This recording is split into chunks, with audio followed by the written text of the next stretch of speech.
And one of the root causes, or probably the root cause of why agencies find business development tough, is around positioning.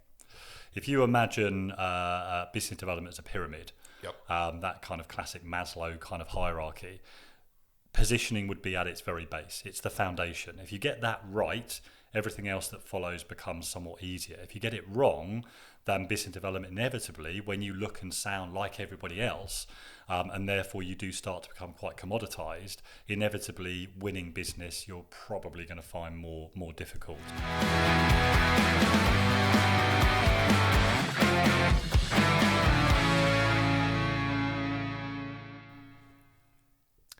Hey everyone, and welcome back to another episode of the Overdrive Digital Podcast. Thanks for tuning in. If you enjoy this episode, please come and check us out. Give us a follow on SoundCloud, iTunes, Spotify, all the usual places, or come and take a look at us at overdrivedigital.co.uk. So for this episode, something slightly different to the usual digital marketing discussion. I'm with business development expert Ben Potter. Hello, John. Thank you so much for having me in this lovely, light, airy attic home office. Not at all. Welcome to Leicestershire. Thanks for making the trip up. Oh, it's a pleasure. I'm really kind of interested to have this conversation because it's one of those topics that's, I think, on the fringe of digital marketing and doesn't get as much attention perhaps as some of the other elements. So I'd agree with that. Yeah, certainly. Yeah. Really looking forward to this. Great. One. So to get started, I guess it's why does your role exist? Like why do I exist? Yeah, why do you get pulled in? What do agencies normally look for? Yeah. What's the story? I suppose the reason why I have a job is because a lot of agencies, for one reason or another, struggle with business development, and I'm sure we'll explore some of the reasons why. Just to emphasise that, I've always said agencies find it a challenge, but that was reflected by the Wow Company's most recent bench press report, and that said that 44% of agencies named business development as the number one challenge, and that's actually increased from the previous year. So undoubtedly, business development, for various different reasons, is a challenge within a lot of agencies, and especially small to medium-sized agencies. So what I do, I suppose, is to work alongside agency owners or kind of junior to mid-level business development managers to help them improve how they think about, how they approach all aspects of business development, and that can be from positioning all the way through to pitching. Ultimately, my role is not to do business development on their behalf, but to empower them to do it better themselves, and ideally be less reliant on third parties in order to do that. Yeah, amazing. And so it's kind of across the broad spectrum. So you might be working with someone to, I guess, on that first positioning bit, or like filling pipeline. Yeah. Converting better in a pitch process. Yeah. So it's the whole spectrum. But there is a natural order of things. If we're looking at how do you go about filling up a pipeline, well, first and foremost, you've got to understand, what does the right client look like for us? And that's often a positioning issue. When it comes to things like qualifying, again, what are we qualifying against? What does that ideal client look like? And therefore, what are the kind of questions that we need to be asking to determine if that client is going to be right for our agency? So there is kind of a natural flow. So it will normally start with positioning, then it will go into lead generation and building a sales and marketing plan. And then it's how do you actually manage those leads once they're coming through the front door? And then it's, well, once we've got that opportunity, how do we properly present ourselves? How do we write decent proposals? And then further to that, how do we onboard them to make sure that experience at the beginning is everything that we promised up to that point? Yeah, that's amazing. And I guess, so when an agency reaches out and gets in touch, like is it a reactive thing? So leads have died off, or there's been some sales problems, or they're facing a challenge and they're in, I guess, like panic mode. Yes. Or are people kind of getting you in ahead of the game to plan ahead and avoid getting into panic mode? I'd love to say it's the latter, but it's often the former. And to be honest, if an agency is in that situation, if the pipeline is looking dry, and there are various reasons why that might be the case, to be honest, it takes a number of months to address the fundamental issues, which may well be around positioning, for example. Yeah. And then to build a sales and marketing plan, and then to fill that pipeline. So to be quite honest, if somebody is in that position, that's not necessarily the right time to reach out to somebody like myself. Yep. Whereas if people are a bit ahead of the curve, and that's often because they've read something I've written online, and they may kind of relate to that, and actually they do understand there are some issues there, but they're not necessarily in trouble per se, but they do want to be ahead of the curve to address those issues before potentially they do become issues further down the line. Yeah, I guess there's always going to be natural peaks and troughs, right? And absolutely, yeah. Trying to smooth those out. It is, yeah. That's a key thing we're trying to address. And again, there are various reasons why those peaks and troughs happen, but it's often down to a lack of consistency in lead generation. I like to think of it as a tap, and that tap gets turned on, which is often a reaction to a fairly empty-looking pipeline. Win a couple of projects, get very busy again, so business development activity takes a back seat. Yep. And then, of course, maybe they lose a client or that project comes to an end, and all of a sudden everybody kind of lifts their head up and go, oh, look, we haven't got much in pipeline, have we? We better do something about that. Yep. So yes, that for me is one of the primary causes of those peaks and troughs. But consistency is key, really. If you can get a business development plan in place and execute consistently against it, that is one way in which hopefully you can iron out those ups and downs, which we've all had. Oh yeah. And it's how does it change? I mean, are most of your clients small to medium-sized agencies compared to big ones, or? Yeah, I've certainly done some work with larger agencies, one or two in London, kind of 60, 70, 80 people, maybe addressing a specific problem. Somewhat randomly, spent quite a lot of time working with an agency out in Dubai, sort of 40, 50 people. But in most cases, it tends to be an agency which is probably transitioning from kind of owner-managed business development, and that might be an agency of around about 10 or 15 people, to one which is looking to take that next step and possibly looking to grow to, say, 20 to 25 people. But to do that, they're going to need something a little bit more sophisticated, a bit more structured, a bit more grown up. They're maybe thinking about bringing a business development manager into the fold for the first time, or maybe they've done it and actually cocked it up once or twice in the past. That's quite common. But most of the time, it's agencies of around about that kind of size. Yeah, and I guess that's a huge transition. It is. For any business to get to the point where, they need a team built around business development. There's a need for a robust sales function and process, and I imagine in most cases do you tend to find that means starting that aspect of the business from scratch? Because it can be, when it's thinking about my own case, right? When business development is founder owned, as it is in my business, so many of the details are in my head. So I guess it's, how do you approach that?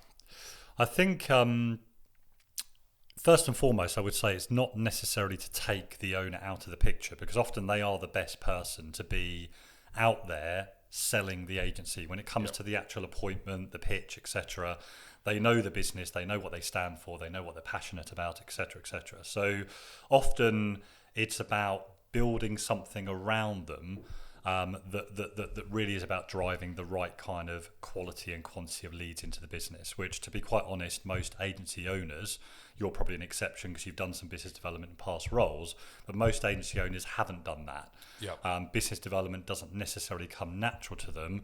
Up until that point, they've probably been quite reliant on referrals. So most business will be coming to them, but there's no real control over that in terms of quality or quantity. So yes, it is about putting more structure, more process in place, but also beginning to think about other people in the agency that are either already there or need to be brought in that can, for want of a better phrase, do some of the grunt work. Business development involves a lot of grunt work, a lot of administration and process and so on, of which most MDs, being entrepreneurial, creative, etc., aren't necessarily going to be very good at. They have other strengths, and that's often about actually being in the room with people and selling the agency, as it were. Yeah, that makes total sense. And one of the reasons, though, I think I first came across what you do, reading. It must have been an article on the Drum or e-consultancy or somewhere. Yeah. And I really enjoy your kind of like brutal take on. Is it brutal? Is it? Oh, okay. Brutally honest. Yes. Or direct, because so much of we're talking about agency positioning here, and your articles around like, actually trying to find some meaningful language to articulate what you're about. Yes. Because so much content or discussion around it is, I don't know, it's quite a fluffy topic. Yeah. Whereas, I do very much enjoy your kind of like just cutting to the actual point with it. Yes. Yeah.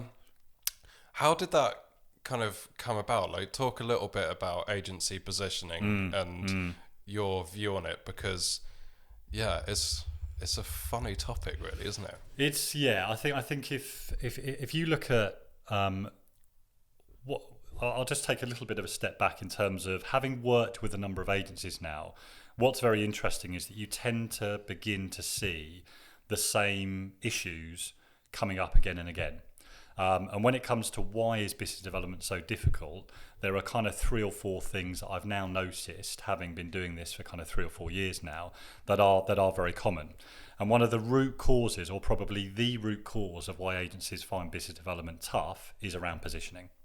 If you imagine business development as a pyramid, that kind of classic Maslow kind of hierarchy, positioning would be at its very base. It's the foundation. If you get that right, everything else that follows becomes somewhat easier. If you get it wrong, then business development inevitably, when you look and sound like everybody else, and therefore you do start to become quite commoditized, inevitably winning business you're probably going to find more difficult. So I think it's come about through being able to step out of working in an agency and be able to start actually observing things, working with agencies, and probably be able to talk in a way in which I wouldn't have been able to do whilst in my agency, and now talk in a way which I kind of can slightly get away with, I suppose, in many ways. Yeah, but it's just so, I don't know, I enjoy it because it's to the point. But, it's really difficult when you're in the bubble, I think, because ultimately, from one agency to another, there are so many similarities. Finding something of difference is actually really tough. It is really tough, absolutely.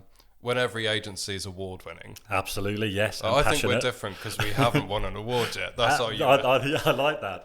And I think if you looked at that article, I do comment something around that actually the agency stands out as the one that doesn't say they're award winning or doesn't have award winning in their one-liner. Do you know what it reminds me of a little bit? So chip shops. I don't know if it's the same around here, but every chip shop in Guildford is chip shop of the year.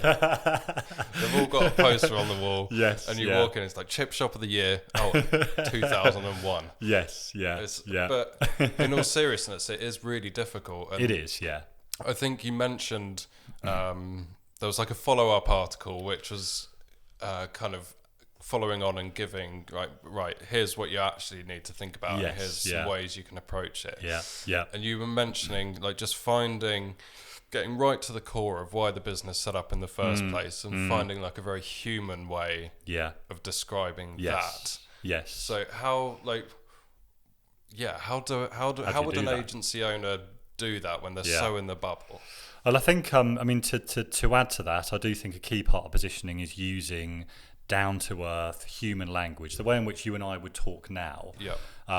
Is I'm a big believer that that's how agencies should represent themselves through their websites as well. Sometimes even maybe being a little bit colourful or colloquial in their language, because that's how we talk day to day. So I think that's one key part of it. But the other two kind of, if you like, critical components of positioning in terms of what I believe good looks like is first and foremost, you've got to define an audience.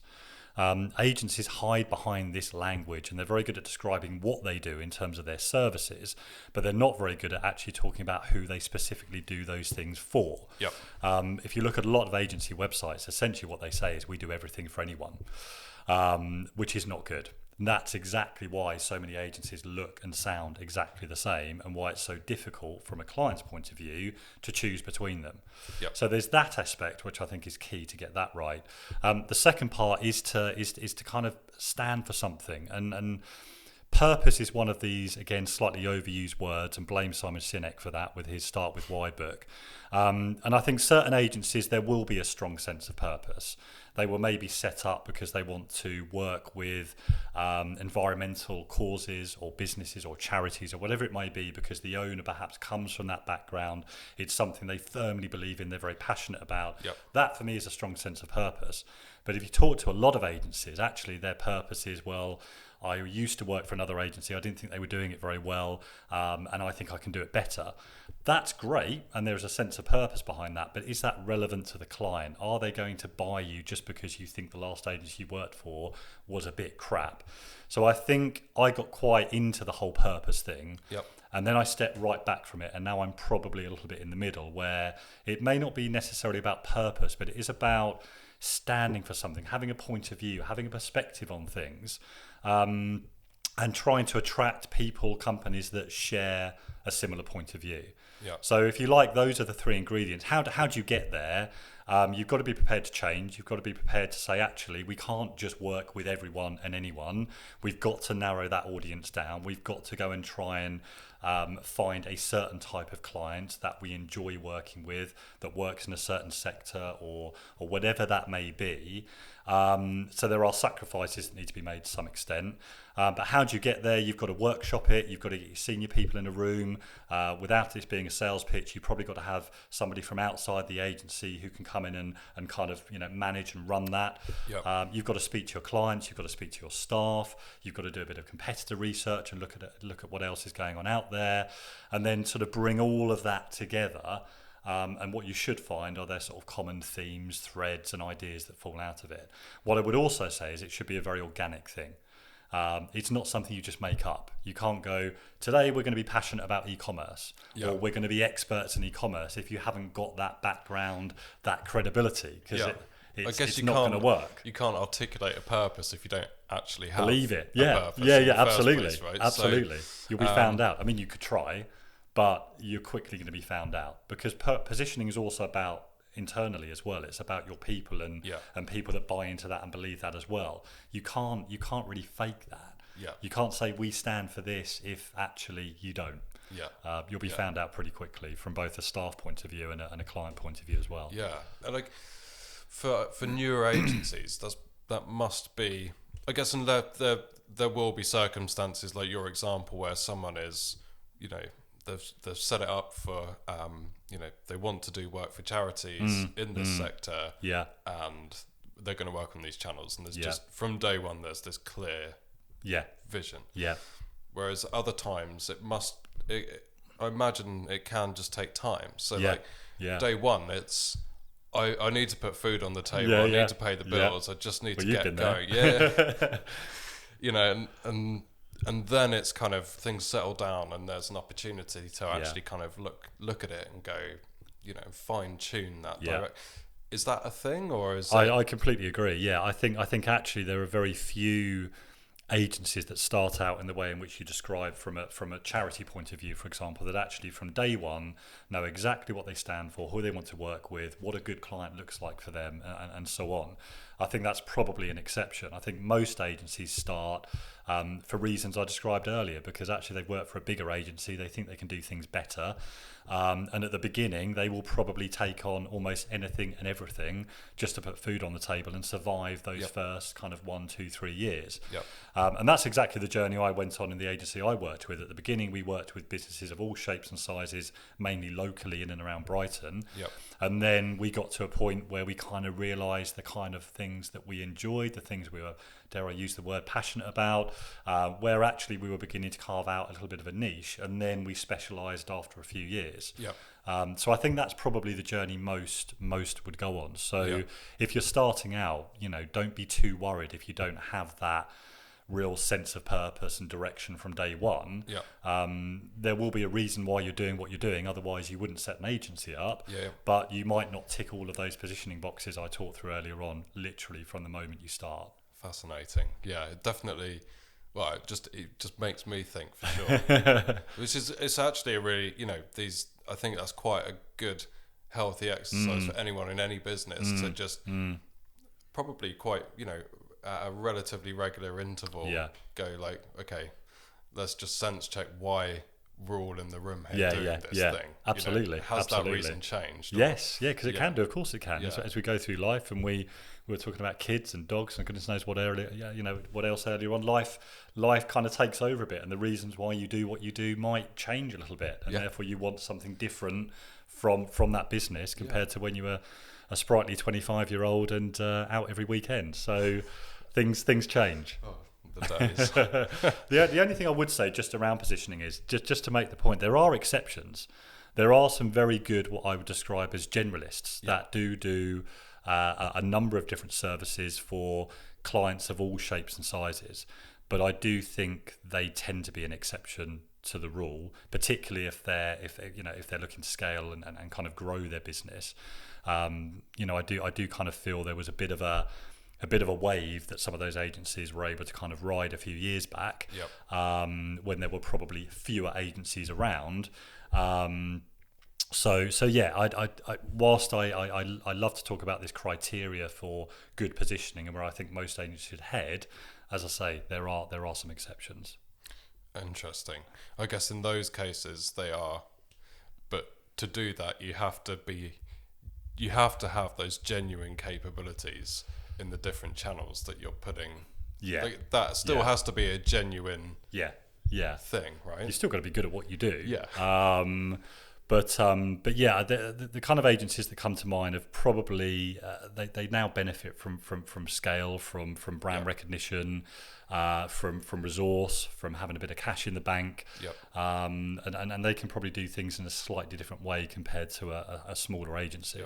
So I kind of believe that the way a smaller agency can compete with those kind of larger players is by being a bit more specialised, a bit more focused.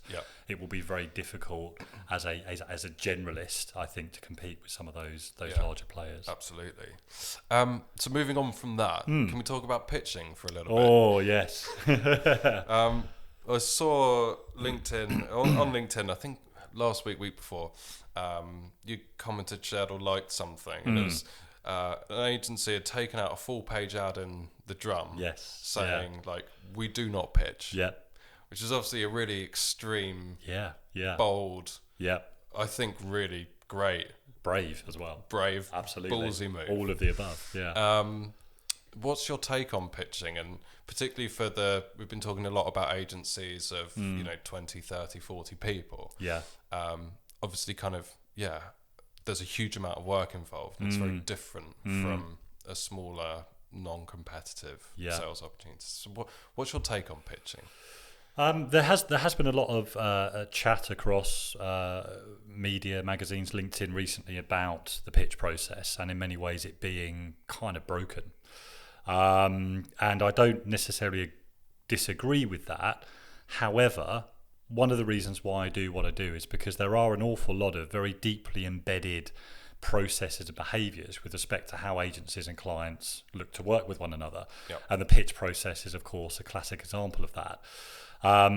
But I think if you are going to change it, the change needs to come from the agencies themselves. They need to educate clients on a better way of doing things. If you take the classic kind of RFI into RFP, highly formalised process, that doesn't actually benefit either the client or the agency in many ways, particularly when you look at things like you're unable to actually talk to the client, you're unable to ask them questions. And if you do ask them questions, they're sent over via email, and then those questions and responses are then shared with all of the other agencies. So your advantage in asking better questions than the next agency is immediately lost, because all of that is then shared with everybody else. So that kind of behaviour or process, whatever you want to call it, I don't necessarily think is best for either the client or indeed the agency.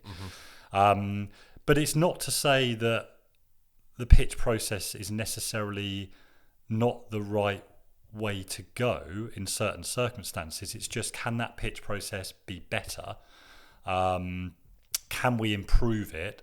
And there are various ways in which I think we can do that. Citing the example just now, that very formalised approach is just a bit crap for everyone involved. So yeah, I'm again probably fence sitting a little bit in that I do think aspects of it are broken. Do I think we should or will ever get rid of the pitch process in its entirety in its current form? No, of course we won't. It's too deeply embedded in the agency culture for that to happen. But it can certainly be improved. But then I guess on the client, there has to be a way of being able to assess the competition and find the right partner, and that will always involve multiple candidates, if you like. Right? Yes, yeah. But I guess it's approaching it in the right way. Yeah. So flipping this on its head a little bit and thinking about, the client side of things, like what should they do to facilitate a better, more thorough pitch process? Because ultimately this is about them making the best decision for them. Yes.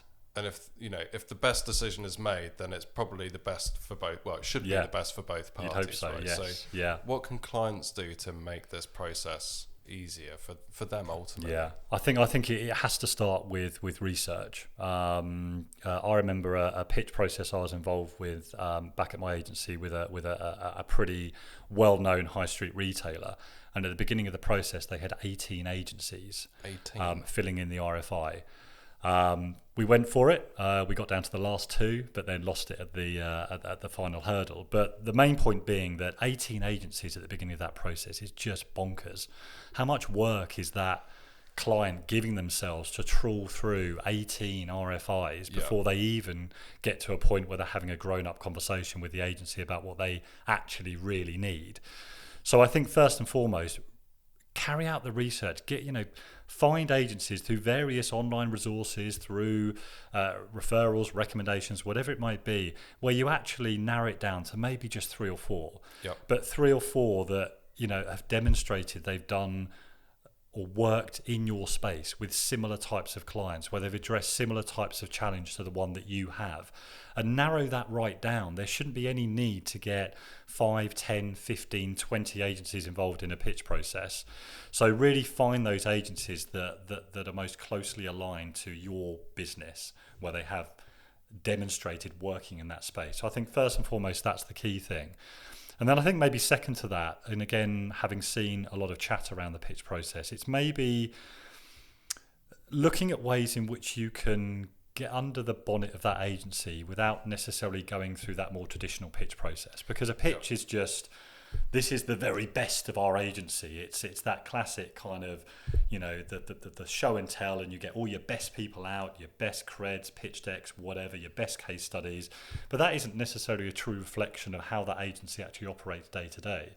So one of the ideas I've seen floated around recently is, can you give 2 or 3 agencies a small paid project, whether that's real or whether it's kind of a dummy type project, but can you give them actually something tangible to work on, where you can actually see how that agency operates and the kind of people you'll actually be working with, rather than this brief, which is probably not actually the real brief, because by the time you've gone through that process and then sat down and you're being onboarded, it's changed, it was just a badly written brief in the first place. So I think maybe looking at different ways of testing the water with agencies would be one way to go. Yeah, and also I wish there was more time within these processes to just spend time with the people that were working together. Even if it's drinks, food, whatever. I think you learn so much about the inner workings of an agency if you can just spend time absolutely with people. Agree, because it is ultimately we're a people business, and I do believe chemistry is very important. I actually think it's probably superseded to some extent by actually that agency having proven expertise, experience in our market, and having addressed challenges, problems that are similar to those that we're facing. I think that's the primary thing. But I think second to that, of course, you're going to be working with these people. You've got to get on. But can you really tell that after a pitch meeting, when it's all a little bit bravado and it's a bit fake and it's a bit tense? I'm not so sure. So I think decisions are often taken with a fairly limited amount of information. It can certainly be improved. Fascinating again, and I guess we've covered quite a broad spectrum of the topics there. to wrap up, like let's say someone finds themselves in a new business position, or they're coming up against some issues. Like, what's the first thing they should do? Like, what do you recommend? So are you referring to an agency having an issue Yes. with business development? Yeah. Like, what's the first thing that person should do besides giving you a call? I suppose it depends on identifying what that particular issue is. Yep. And normally it comes down to kind of 3 or 4 things. It will come down to an agency owner not necessarily understanding business development, maybe not necessarily having an appreciation of it, maybe being impatient, and believing that kind of silver bullet exists when in fact it doesn't. Yep. We've talked a lot about positioning. We've talked a lot about keeping that tap on. And issues around kind of lead generation, and we've talked quite a lot about the pitch process and aspects of qualifying and kind of how you can improve that. Most problems with business development are going to come back to one of those kind of 3 or 4 things. So I think first and foremost you've got to understand what the issue is to be able to fix it. So it's maybe a little bit of a difficult question to answer on that basis. That it kind of depends on chatting to people and kind of trying to get to the root of the problem and then fixing that. But the interesting thing about those 3 or 4 things is they are all interrelated.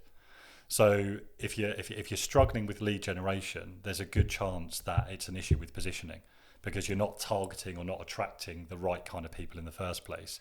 If you're having an issue with qualifying, it's because you haven't really got a framework to work from. What does that ideal client look like? Well, we don't really know, so let's just try and work with anyone and everybody, and therefore there aren't very robust processes there. Yeah. So these things are all kind of tied together, and often it's about kind of lifting that bonnet up, and probably the issue itself will be a layer beneath the one of which is kind of visible on the surface, if that makes sense. Yeah. So I guess it's like going back to almost like going right back to that square one and just building up that, like the whole position. Like, why are we doing it? What's the position? Potentially, yeah. Most conversations I have, it starts with we've got an issue with lead generation and we've got an issue with qualifying, and then once you start, as I say, asking a few questions and looking at their website, and maybe they'll share their creds with me, that kind of thing, you start to look at that and go, the issue with lead generation is not an issue with lead generation per se, it's an issue with positioning. Got you. So that, again, that kind of foundation layer, if you like, of that pyramid, it all tends to come back to that. Fantastic. Look, thank you so much. And where can people find you if they want to read a little bit more? Or? Probably the best place is LinkedIn. Find me on LinkedIn. Believe it or not, having come from a digital background, I still don't have my website up and running, but it's coming soon. But yeah, kind of LinkedIn, Twitter, e-consultancy. I'm very fortunate to write for those guys. And there's also a new magazine that's come out recently called Deal Masters, and I'm writing in there as well. So yeah, one of those places. Yeah. Excellent. Well, look, thank you so much. Not at all. Thanks for having me, and not at all. Thanks, John. Catch up soon. Fantastic. Thanks very much.